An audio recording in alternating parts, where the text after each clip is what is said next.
me throwing my power around doesn't always get me what I want. You can't always affect change from the inside. And then suddenly she's in a position of realizing, oh, but sometimes I can affect change with the power that I have. But if I do it in a way that is listening to the people I'm allied with.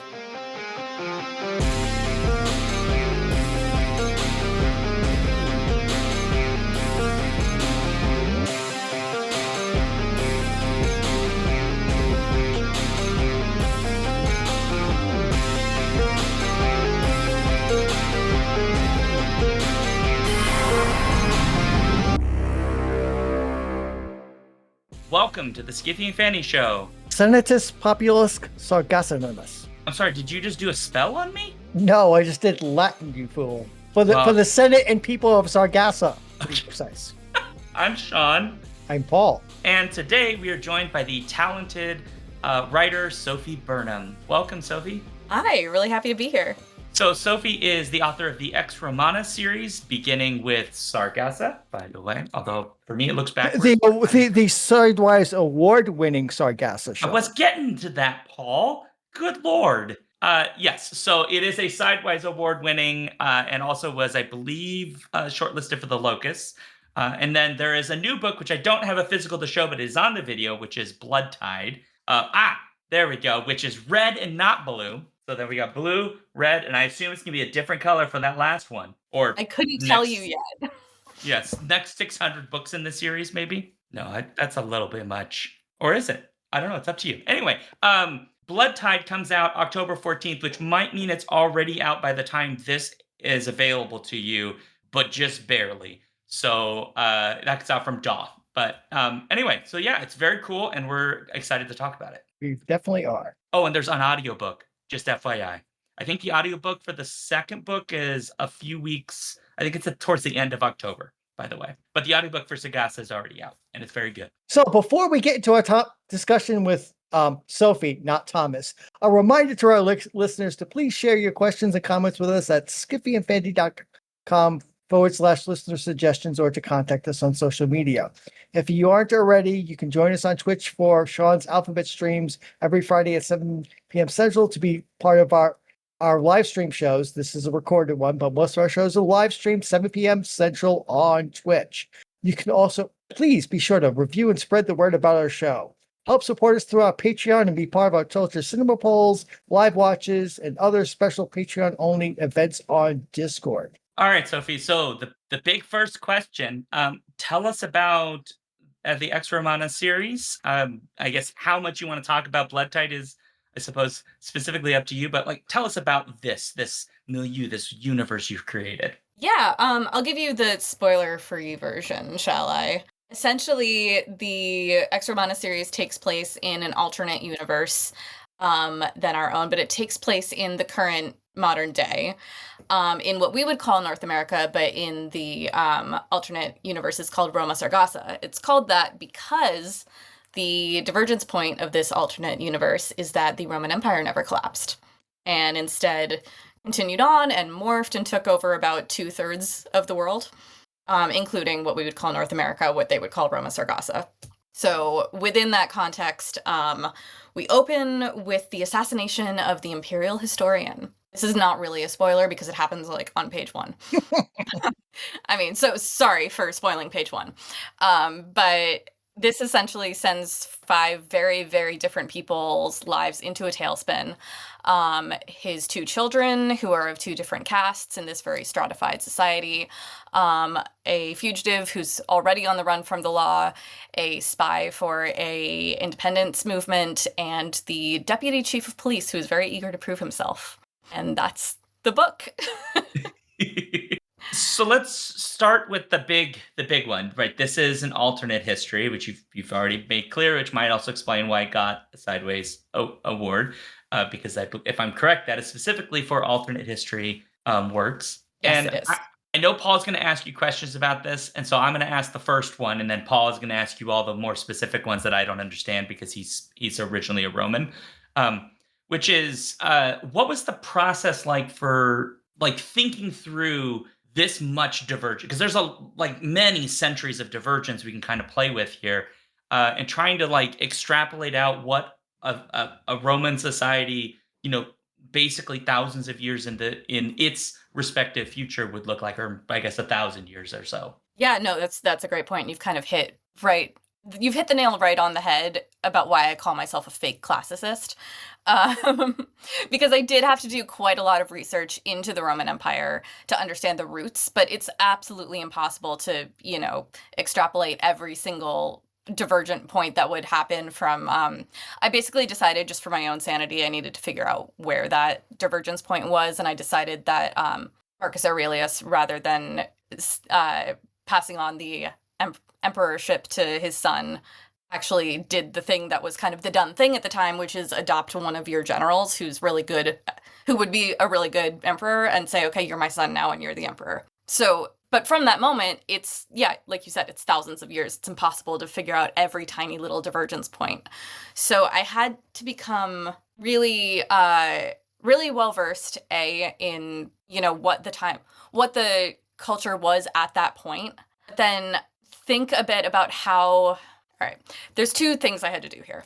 I had to think about how that would shift 1,000 years in a continent away. So we're in North America now. We don't have the same agriculture. We don't have the same building materials. We don't have the same textiles. That's automatically going to change just based on where you are. But then I got to play around a lot with the the Latin. How would the language change? I ended up using a lot of female endings, just out of speculation that maybe that's the way that the language would change. And then, also looking at the way that the social movements would change. And for that, I actually ended up not researching ancient Rome, but just doing a lot of research into just actual history as it happened, so that I could start to graft ideas of this history onto, actual modern day movements. And for that, honestly, I just listen to a lot of podcasts. There's a lot of really interesting history podcasts out there, and I think that those in particular are helpful for me because they really bring it to life in a way that just reading about it in a textbook doesn't. So I started researching a lot about the Black Panther Party and the Young Lords. They ended up being really strong inspiration for this group that's called the Sisters of the First, that are this, mutual aid group, and kind of skirting the law here and there, maybe tipping over a little bit. Yeah, so that's basically what my research looked like. All right, Paul, bring your Roman self into it. Paul is an immortal, by the way. Yeah, he won't let you know this, but he was the Emperor Trajan in actuality. Good to know. I'm sorry that I messed with your timeline. Well, I wanted to talk about the timeline. There's plenty of things to dig into. So I'm trying to avoid the big spoiler, which has been very difficult to actually, because I've been thinking about the second book, which I haven't got yet, and think about, well, how do I talk about the second book about discussing X, and X is hanging out there anyway. So tell me about in the timeline you have a discontinuity, a Dark Ages. So tell me about how you decided to develop that as part of the historical narrative of the Sargassan universe. Okay, let me figure out how to do this in a non-spoilery way.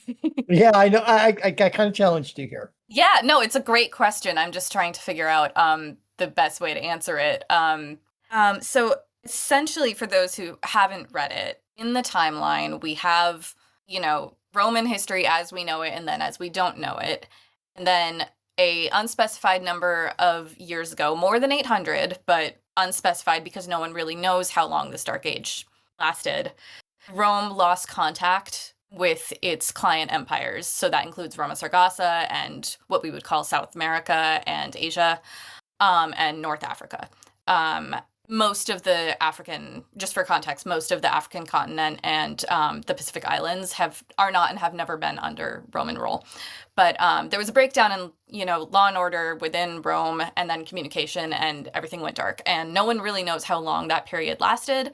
But essentially what happened was that a lot of knowledge was lost during that period of time. And 800 years ago is when that reconciliation started to happen, that reconnection.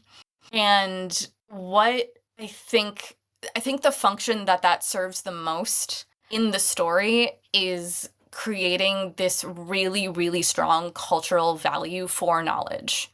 which is important because most of the action centers around this place called the Imperial Archives.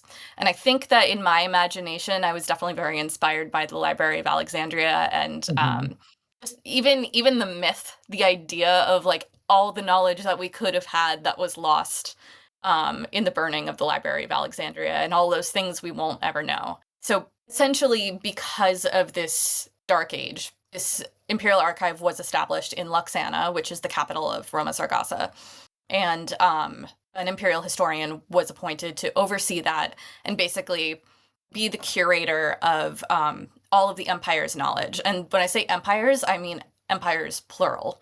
So essentially, there's knowledge extraction happening from South America, from Asia, from all of these places, and being brought to the Imperial Archives in Luxana.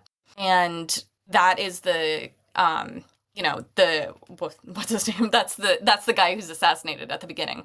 So the odd thing is that he doesn't actually hold any political cachet, which is kind of what starts this mystery of like, what do you get out of it? But I find that interesting because you mentioned, right, that that he doesn't have a lot of very specific political value in the same way as like a senator might or other groups might. And I think it's really important in the book that you've written, this series, because so much of this story is about the sort of positions that people hold within this society and what they're allowed to do, what's given to them and what's not. I think there's one point in the first book where a character, I think it's Tair, who basically says like they were about to get 4 of the rights granted to them.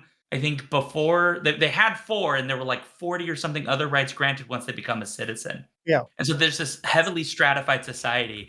And I thought that this was very well constructed and really complicated and also very sad at times. And I guess I kind of want you to talk about sort of having so many perspectives from people at very different positions in this society, trying to all deal with this problem that is there's some mystery that's being unsolved, and their role in that mystery is greatly affected by their station in society. Yeah, I mean, I think that, we hear this phrase, the personal is political. We hear that all Mhm. the time. But I think I just kind of ran with that. Like, all of my stories have to come from a deeply personal place. So if I am telling a political story, and that's what this is at its heart, we have to see the daily ramifications of that. And I think being able to have 2 people in the same scene together, having 2 vastly different experiences, I mean, that's fascinating to me, but that's also just real. That's the real world. I feel like with these sort of very stratified places in society, I was trying to make what already exists in real life maybe a little more obvious. I think that's the great thing about speculative fiction is that it's a wonderful lens through which to make obvious certain things to people that maybe don't see them otherwise. Like, so for example, I think on first glance it's really easy to look at the Serva and Verna casts and say, oh, that's obviously grown out of anti classical slavery. But actually, I was trying to model it more on the carceral system in America and the school to prison pipeline. Because in Ooh. this world that I've Ah, created, way out of it, and for people who are just listening, I'm doing scare quotes, but if you work hard enough, right? But the system is still stacked against you for that to ever happen. But theoretically, it's there as a social, what's the word I'm looking for? It's there as as social services. Like, oh, you don't have anywhere to go? Come turn yourself in and we'll take care of you. We'll find you a place to rehabilitate yourself. So Mm. yeah, so you'll notice that in this world they don't have prisons. So just going back to this idea of giving a voice to people in these sorry, people, I wasn't joking up, I swear. But giving a voice to people who are in very different strata of society, I think that it's really, really important in order to drive empathy and to, just make very clear that, we're all living our own reality. It just maybe doesn't always look the same. That brings me then to the way that you also treat Sela in this story, because there's a sort of opposite effect of her learning all of the ways that like she's kind of blind to the realities of her social status, and the impact she can have by things that she does with the freedom that she's allotted that can have ramifications for other groups that don't have as much freedom. There's a point in the first book, for example, where she basically gets past her like guard that's supposed to be kind of watching her and sneaks away, and not at any point thinking in her mind, oh, me doing this, that means they failed at their job and they will be punished. Yeah. And that there's an argument that happens over this. And I really liked how you did that throughout this book of just kind of peeling back the layers, making her kind of see like you don't quite understand how much power you really exert, even when you don't mean to exert it. And I was hoping you could talk a little bit about the complexity of writing a character that's in this kind of a very complicated spot. In she wants to do the right thing, but she doesn't understand how the system also makes it hard for her to even do the right thing. Yeah, absolutely. I mean, they're all my favorite characters, obviously, but I have such a soft spot for her just because she's such a girl failure in so many ways. But the world has made her that. The world has put her in that position, and I think what was really fun for me was to write a character who, like, ideologically, from the word go, everyone is everyone on all sides is saying, oh, she's an idealist. We know from the beginning that she wants to like fight the man and fix the system from the inside. But I think what's really important is to show that she can have those viewpoints and still be this sort of like savior figure who doesn't actually see the people she's trying to allegedly fight for as people. And it's not until she understands them as people that she can actually affect change. And I think that was also something that was like in many ways very personal for me to write, as a white person in the world. Like, that is a learning curve that I had to and am constantly, going through. I think that that's something that many people can relate to, hopefully. I think so. I could very much understand her character. I understand precisely why she has these sort of blinders on. And, I have great amount of sympathy for her because once those blinders start getting torn away, it's very difficult to deal with the reality of that situation.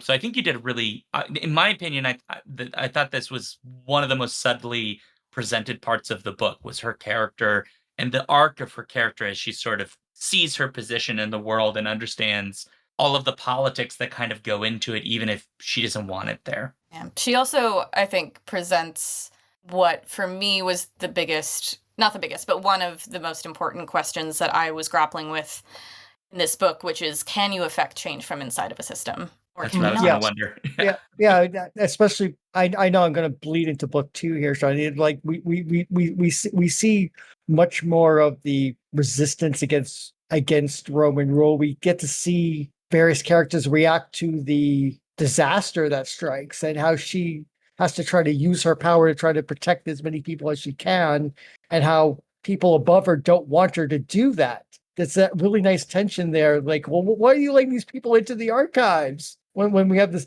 catastrophe? That was really fun to play with also because I've just had this whole book of her realizing like, oh, me throwing my power around doesn't always get me what I want. You can't always affect change from the inside. And then suddenly she's in a position of realizing, oh, but sometimes I can affect change with the power that I have. But if I do it in a way that is listening to the people I'm allied with. Yeah, it's a real extension of that growth that from through the first book and into the second book, that she could come a bit into her own power as all the characters have to face a major disaster and have to put up or shut up. Yeah. So continuing about the 5 characters. So I want to read a sentence I wrote in the review I'm writing of Blood Tide. Like Sargassa, Blood Tide is not just queer friendly, it's queer forward. Sargassa and Blood Tide are the queer forward alternate history / future history SF novels you may not have known you wanted, but are here for you. I was really struck that this, I mean, all jokes about Sean joking on Major Changes and Changes. I read a lot of history and alternate history and fantasy and whatnot that's tied to the Roman Empire. That's just part of my identity. So I've read a ton of stuff. But this is the most queer Roman, or even the Roman, even Sargassa is not Roman alternate history that I've ever read. So what is the importance of, I mean, let's see, we have Sella, Tear, Theo, okay, Aaron, and well, Darius maybe not, but I mean, you have majority non-men and majority queer characters in U5, which is an audacious move. And I just wanted you to talk about Also the a importance of doing that. non-binary, Well, also non-binary in the a case of Theo, yes. non-binary identity in here too. Yes. Yes. Well, first of all, thank you so much for that lovely line in the review. This question is always so funny to me. Not the question itself, but when I think about how to answer it, because it was never an intentional thing. It's just I'm queer, so that's just how I see the world. Like, honestly, I forget that straight people exist sometimes. um, but serious version of that answer. Queerness and gender variance is a threat to empire. It just is. Like, the gender binary was the European empire's greatest export that they brought to the rest of the world. It's a method of control because, once again, you're much like the caste system, you are slotting people in. You are husband, you are wife, you are man, you are woman, you are this, you are that, and you have certain expectations of how you'll live your life. And people who say, actually, that blueprint doesn't quite work for me, are such a threat. So to me, thematically, it just makes perfect sense that these, five, maybe four, but five people who are kind of messing with the empire's agenda would naturally be queer. That makes perfect sense to me. Poor Darius. I mean, Darius felt to me a bit like Javert from Les Miserables, like chasing, and not getting any respect or justice for it, and the second book wound up basically getting exiled for his sins. So I have a real sympathy for him and his play. I know he's kind of the antagonist because he's searching. He kind of is opposed to the other four, but it's like he's like the poor guy just can't catch a break. Honestly, I also, like I said, I have such a soft spot for all of them, but I really do have a soft spot for Darius because, like everyone else, he's just playing the cards he's been dealt. He understands the world as it was given to him, and there's a very specific way he's supposed to operate in that, and it's not working for him very well. That just brings me back to wanting to kind of talk even more about the stratification in this system. There is in the first book, for example, a character who is like literally on the verge of gaining their freedom from being in the sort of lowest caste, and then is basically beset upon by this empire's legal system for having the audacity to defend themselves. And it sort of really draws into stark reality the ways that these systems of power, sort of reinforce themselves to protect themselves from the very thing they claim to be offering, which is like justice and all of these sort of like vague ideas. And you do this on a number of different levels. You have the sisters who are sort of constantly trying to push back, but they're even somewhat limited in what they can do. You obviously have the Revenants, who are like our secret terrorist organization. I put quotations around that because questions. And so I guess part of what I'm trying to ask here is, in sort of really going into those sort of legal ramifications and all of the ways the legal system is literally designed to punish people for having the audacity to be treated as human, I suppose. How was sort of building that into this world and building it into the story and writing these characters? What was the kind of process for developing that, I guess, is the question I'm really asking. Yeah, I mean, I'm such a pantser when I write. I don't know if I'm sure having done this podcast long enough, you've heard the term plotter versus pantser. Yeah, like fly by the seat of my pants. So when I first started writing this, I didn't have, the technicalities, in mind. It's not like I created this world and then I wrote my characters into it. I'm always character first. They really guide me. And actually the very first scene I sort of saw in my mind's eye was that flashback scene on the beach between Sela and Tair. Yeah. And I knew that it was these two teenagers kind of in that first flush of that unspoken something, is this going to turn into something more? Is it not? And that for some reason, one of them was not supposed to be there. And then I just sort of poked and prodded and figured out of that why. And honestly, that was my process for most of those tensions between the organic relationships trying to happen and then the sort of legalese and stratification and man-made inorganic laws about like who can do what when, because we see the same thing with like Sela and her brother Aaron, right? Mhm. And the tensions growing there. And I think that honestly it grew out of these like needs. It grew out of the need for conflict, but it also grew out of just again extensive like listening to history podcasts and understanding understanding these structures that had been put in place and wondering what it actually would feel like to live your day to day within that. Yeah, making them very explicit rather than the sort of Yeah. implied rules of society, which sometimes we have. Whereas in this, like, it's Mhm. very firmly explicit. These are the rules, and you must follow them. And Yes. if you don't, bad And things they happen. used to Yeah. be so explicit like that, back in the day. It's only recently that we started kind of pretending that they don't exist, but they do. They're not as harshly enforced in the moment to moment until they are. But yeah, I think that I've always just had a bit of a fascination with like what it's like to try to just, hang out with your sister, be in love with your crush when you have these like oppressive rules telling you that you can't do that or you can Yeah. do that, but it's conditional. Yeah. That I don't know. And I think honestly that tension is just such juicy fodder for, writing. Oh, definitely, especially for like Sela and her brother, who are almost the same class, but not quite. It's like this very subtle No. difference. And then the second she becomes Imperial Historian, spoiler alert, it's literally the beginning of the book. It's not really a spoiler, It's the first page. right? Yeah. Yeah, it's like the first, basically like this next chapter or whatever. We know she's like anyway, right?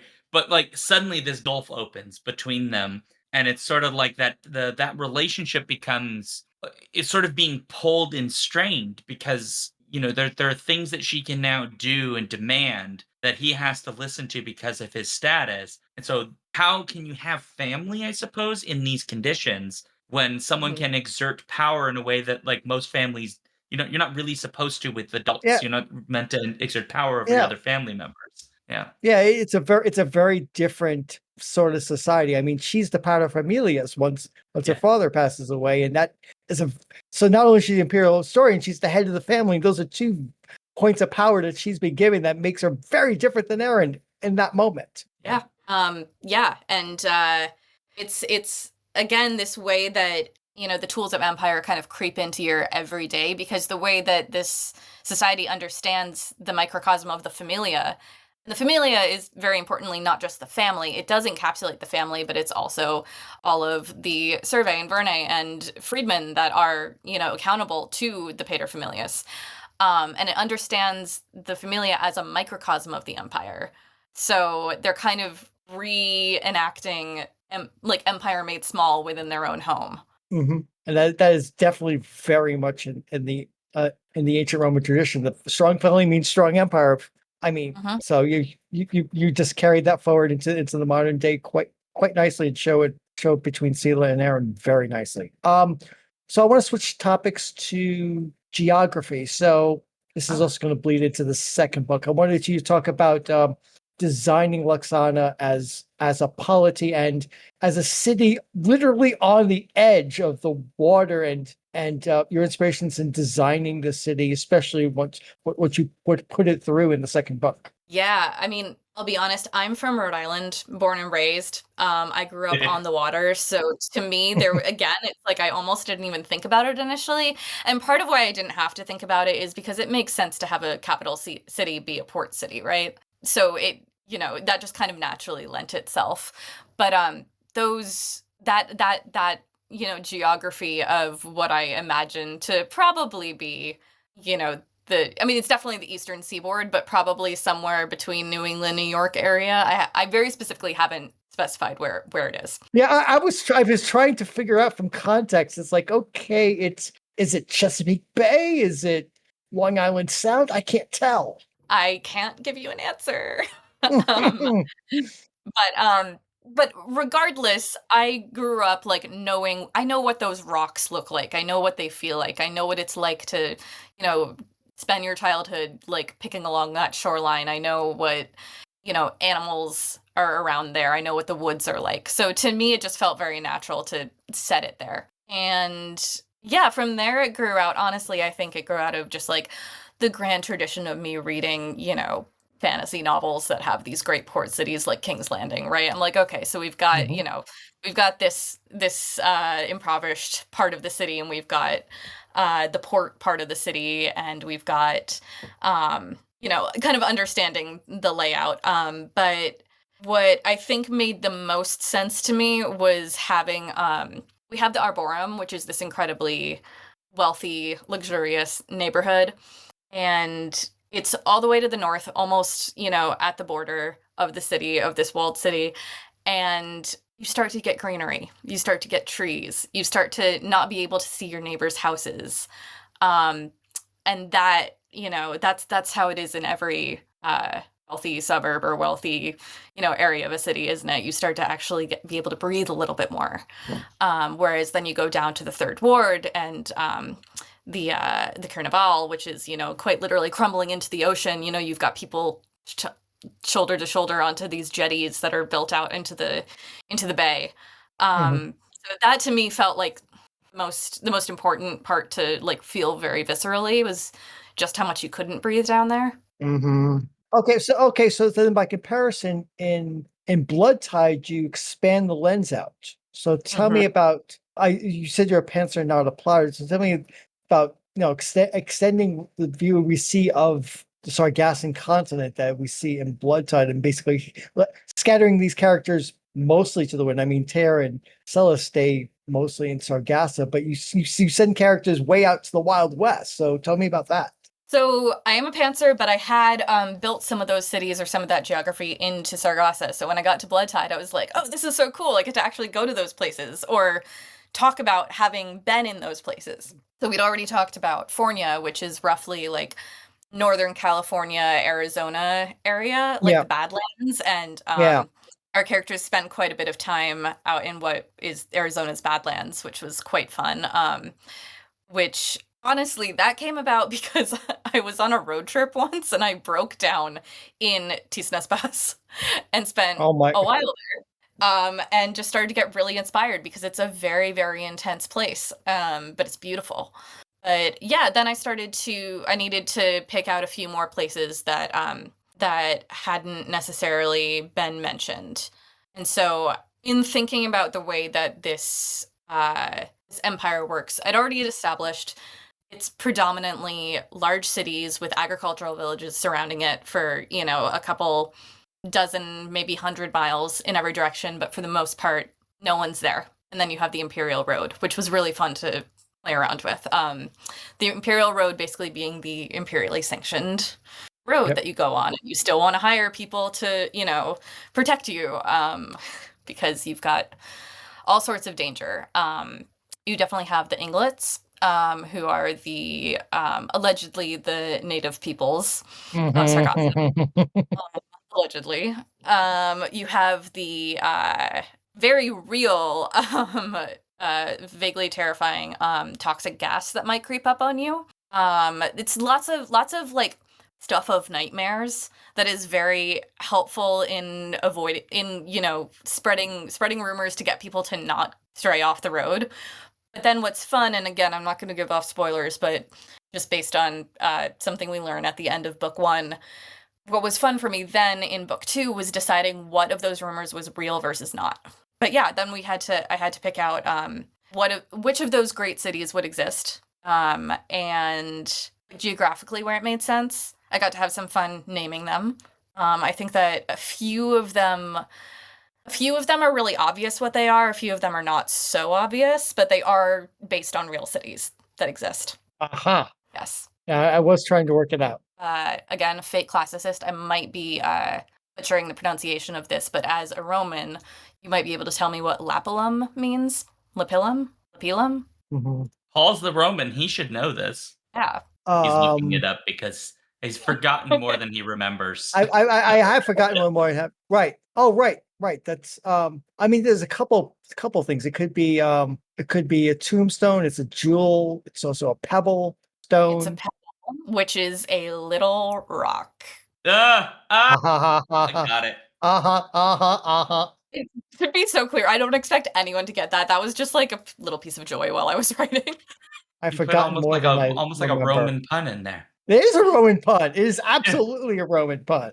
It makes So sense. Give it to you. Go I ahead. had to ask because we've now mentioned the pantsing thing twice, and in reading this book, I was kind of taken aback in a good way about the sort of level of detail, the way things are written in the book, as you kind of describe different places, characters, backgrounds, histories. There's just a lot of detail for a book that is a decent chunk of length, but isn't like 1,000 page brick, right? And so I'm kind of curious what the revision process kind of looks like for you as someone who defines themselves as a pantser.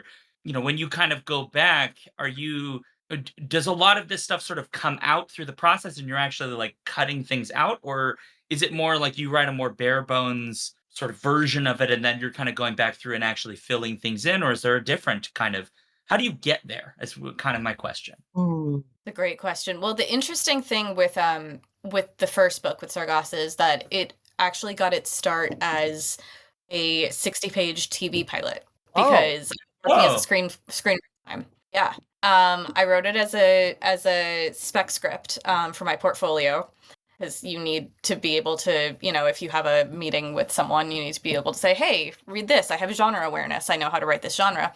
So I had quite a few scripts like that, but then I wrote this and just thought, okay, this is something more. This is good.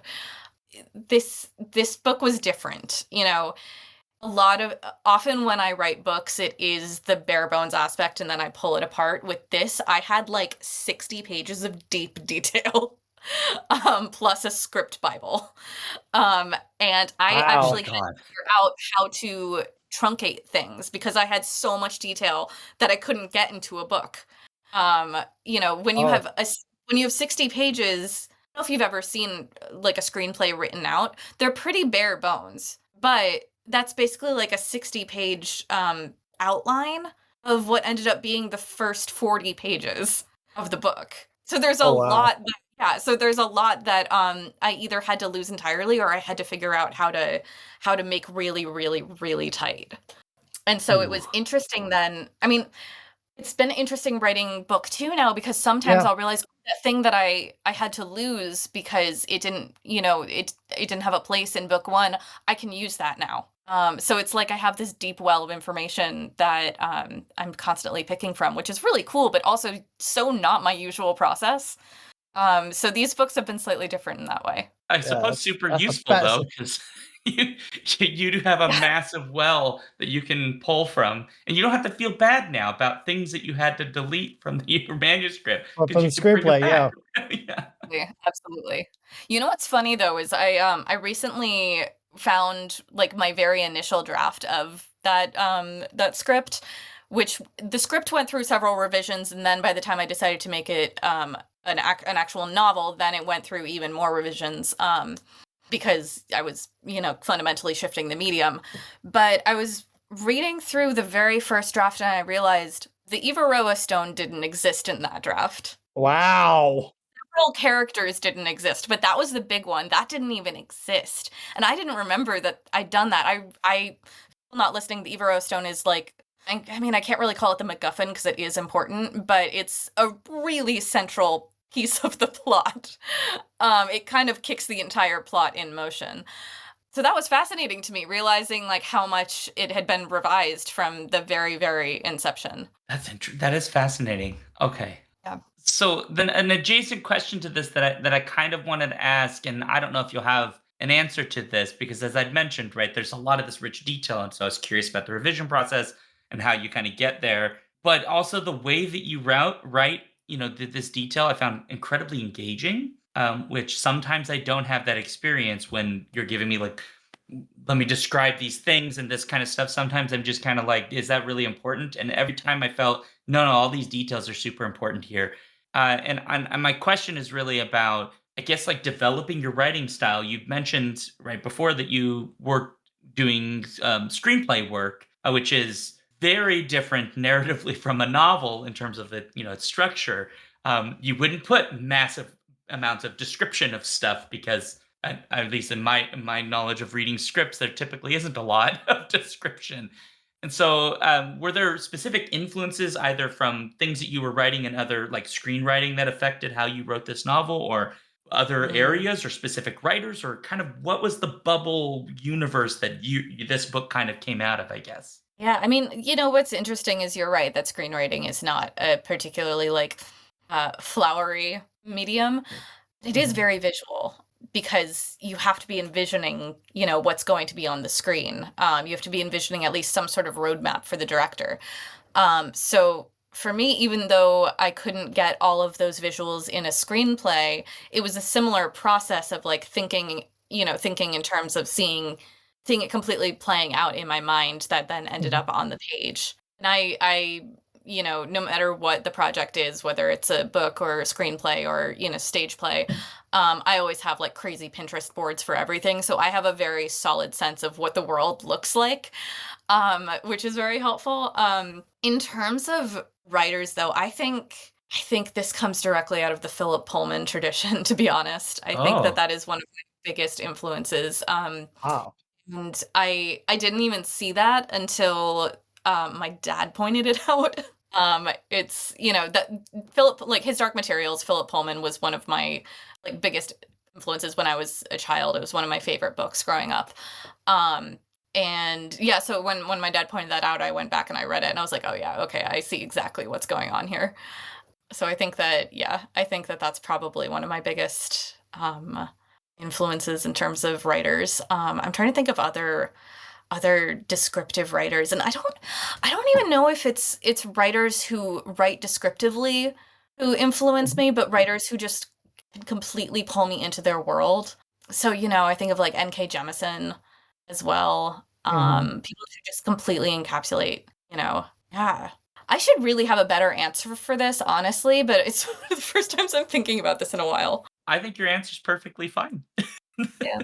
How about alternate history as a genre? So this is an award-winning alternate history novel. So what have you read or been influenced by other writers in the genre in writing this book, Um, if any? my biggest influence is honestly Kazuo Ishiguro, Never Let Me Go. Interesting. It's so different. It's so different, but it still has that, feeling of being so incredibly character first. It's not just about, or it's not, first and foremost about, okay, how does this society work? What is the alternate history? It's what about the people living in Mhm. it? I think, I read that in high school and it just fundamentally changed me. It should. That book is emotionally damaging. It is. I reread Yeah. it recently and I was like, "Oh, I'm okay." And I got to the last page and just the waterworks came. That's one, if you Yeah. need a cry, you read that one, because that hits hard. It does. Yeah.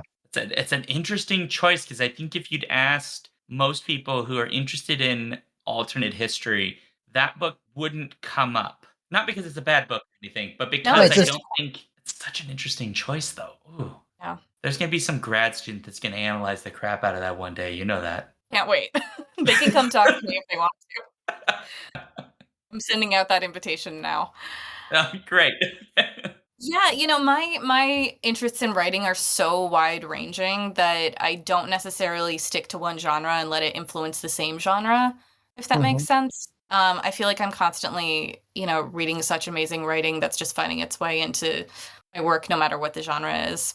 When I think about alternate history specifically, that's the first thing that comes to mind. I think that's it's a good way of looking at writing as a thing that's going to influence you, because my concern a lot is if all you read is like one very narrow band, Mm. that you Right. sort of miss out on all of the sort of the umbrella of literature or other forms of media that can sort of have an influence. I think like Alan Moore, I think it is, even said you should sometimes read what you think is bad writing, because you can learn even from that. I'm Oh, not saying that's definitely. necessarily the best, but Right. No, when I was learning how to be a screenwriter, my first job in LA was I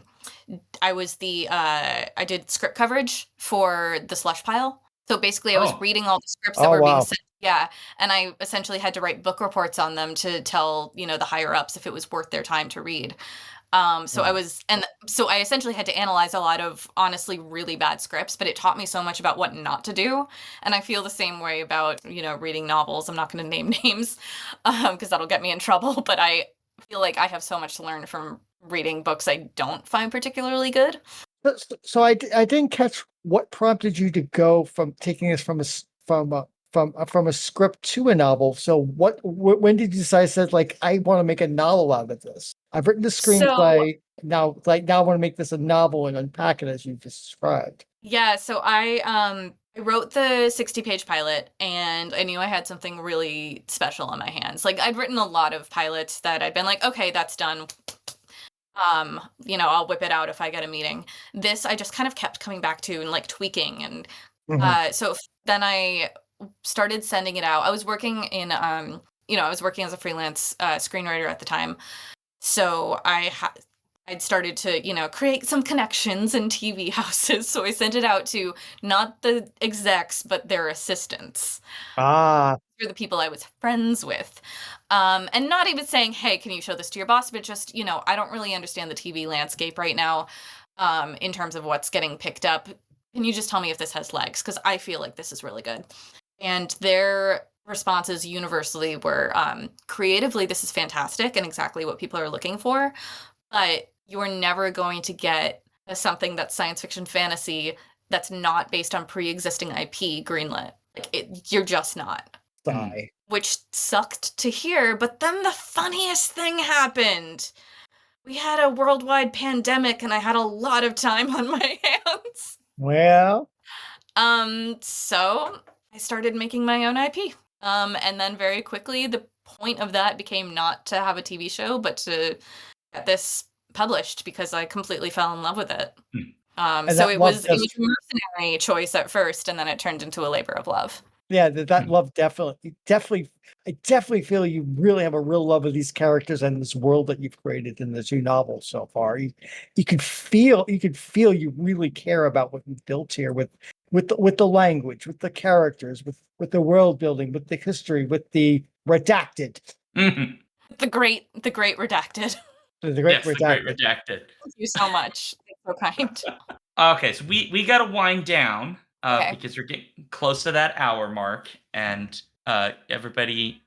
everyone has lives, and especially our guest. Sounds And fake, but okay. okay, I mean, you are in a master's program. You've probably got a 4,000-page paper to write, so That is, yeah, yeah. Not yet, but soon. I do soon. have two group meetings for like huge projects tomorrow, so that'll be fun. Oh, fun. Excellent. Well, first big question. We know we got Sargassa and Blood Tide. What are you working on next that you're allowed to tell us about? Book 3. So I'm in the middle of drafting book 3. My deadline is very fast approaching. So theoretically, that should be out next October. These books move really fast. Other than that, I have something I'm not allowed to talk about, not because it's in like officially in the works yet, but it is with my agent and hopefully going on sub soon. But I'm really excited about it. I can tell you that it is fantasy. It's adult fantasy. Unlike Sargassa, which people for some reason keep putting as fantasy, it's fine. But this is adult fantasy, and it is once again very queer. Excellent. Cool. Excellent. And if folks would like to find you and your work, where would be the best places to go? They could find me on Blue Sky at Sophie Burnham, or they could find me on Instagram at it's O for Fox's sake, but I will spell that. It's OFORFOXSAKE. I got that in 2011 when I first got my Instagram, and it's too good to let go. They can also find me at my website, which is just sophieburnham.com. And that's with an IE, just in case. Yes. There is a Oh, yes. Y, Sophie Burnham. That is not the same person. Not the same person. Not the same person, although we have fallen into this habit now of getting people contacting us for the other person and then very kindly moving them along to the correct person. So we've never met, we've never talked, but we're both aware and we'll send you to the right person if you do get mixed up. That's adorable. Aw. Very sweet. She's Very nice. 88, I think. She's yeah. So, I feel like she's my spiritual grandma, even though I've never met her. Given she does psychic readings, This is true. yeah. So very different author though. So IE. So Sophie, thanks very much for coming on and talking to us about your work. We really appreciate it. Thank you so much. Having me. This was really fun. All right, folks. Well, this is the show. If you have read the books or you have any thoughts about this interview, obviously go to skiffingfanty@gmail.com. Or if you're in our Patreon Discord, you can yell in the show discussion channel if you are so inclined. And don't forget to find us. We're on Blue Sky Threads, Mastodon, YouTube, a whole bunch of other places. Go to skiffingfanty.com/skiffythings and you'll find all those. And then every Friday, 7 p.m. Central, we're on Twitch at twitch.tv/alphabetstreams for the live show format. And so, yeah. And then obviously let people know about the show. I don't know, tell your friends, throw burned CDs of our show at people on street corners without committing a crime. Actually, maybe don't throw them at people. Just like gently hand That'd them. be bad. Yeah. And then we have a Patreon, patreon.com/skiffingfanty. And speaking of that, we have a crap load of Patreon supporters that we are going to thank. And so here we go. Andrea the Alluring, Cameron the Chthonic, Caroline the Benevolent, Carrie the Divine, Chris the Candescent, Dan the Transient, Daniel the Cultured, David the Debonair, JC the Jocular, Jeff the Gracious, Joseph the Jovial, Juan the Junctional, KB the Kind, Karen the Kickass, Kat the Kinematic. Matthew the Magnificent, Paul the Pious, I hear it's his birthday today, Phoebe the Eloquent, Robert the Riveting, Robin the Bold, Ryan the Resilient, Sarah A. the Sensational, Sarah E. the Sublime, Sarah O. the Rapturous, yes, we have 3 Sarahs, Scott the Gentleman, Stephen the Strange, Terry the Thorough, Tanya the Triumphant, Tris the Imperturbable, and Victor the Valiant. All right. Well, thanks to all you supporter people. We really appreciate that. Me, SeanDuke.net, and just put /Duke things if you want to find my socials. And then Alphabet Streams is also my channel. So Wednesday, Sunday, 6 p.m. Central for me. And you can find me in places that are not taken over by fascists or imperial Romans at Prince Justin, PRINCEJVSTIN. Okay, Paul, that was a little dark. Well, we've been talking about a dark world here. Sargassa is not a shiny, happy place for most people. Yeah, that's so very it kind true. of bled through. Yeah. Well, I'm supposed to make it happy when we end these shows because that is required in the bylaws. So I will make it happy. And that is to say that Paul, being the immortal Emperor Trajan, even though he won't admit it, part of the reason why there is no Roman Empire anymore controlling all of the world is, in fact, Paul subtly, working underneath it and pulling it apart one wood log at a time until finally the lack of wood led to the entire empire collapsing. So I turned it into a Jenga tower? Wow. That's correct. The Roman Empire was a Jenga tower that you undid. News to me. So thank you for that. And on that note, awkward ending and scene. Or happy ending. Happy ending and scene. Happy ending scene, not awkward. Happy.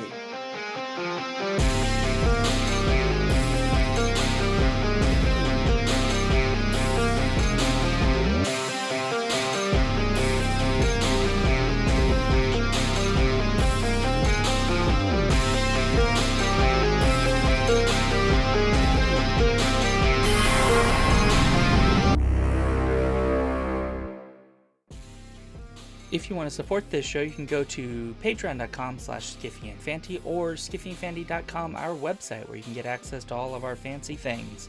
Our music comes from Holy Mole. You can support him and his work at patreon.com/holymole. Thank you for listening.